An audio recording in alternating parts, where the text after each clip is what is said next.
大家好啊，我係張姑娘啊。咁今日就想同大家分享下點樣用智能手機可以令我哋嘅生活更加方便。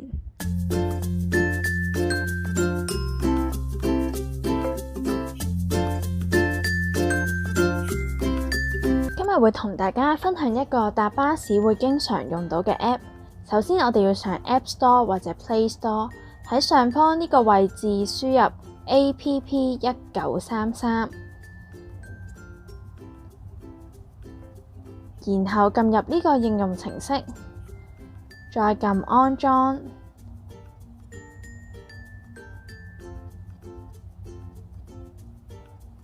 安裝完可以撳開啟，就會入到應用程式嘅主畫面。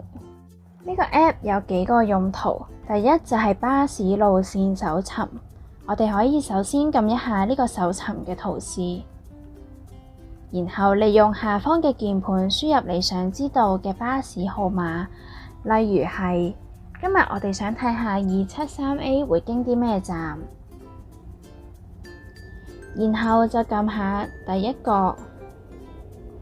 咁喺呢一度你就會見到有兩個唔同嘅視窗，上面嘅視窗就係話俾你聽呢一啲巴士站嘅所在位置。撳入唔同嘅巴士站，我哋就可以睇到佢哋嘅唔同嘅位置。而喺下面呢一個視窗，我哋就可以睇到下一班班次係幾時。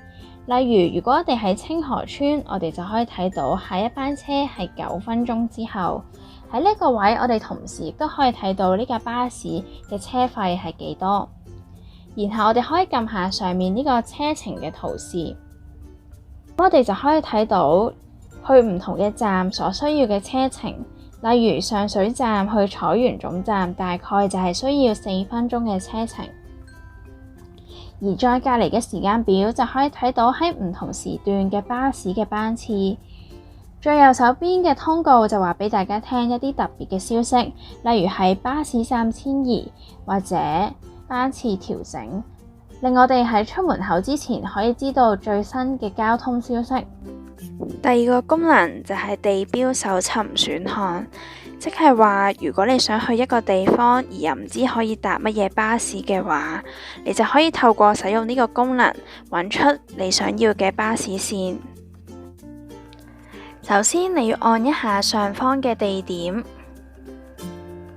然之後喺起點輸入你嘅所在地或者出發地點。例如我係由上水站出發嘅話，就可以輸入上水站。然後喺下面目的地輸入你想去嘅地方。例如果我今次係想去中環碼頭嘅話，就可以輸入中環碼頭。咁跟住佢就會話俾你聽轉車最少次數嘅巴士線號碼同埋最平嘅巴士線號碼。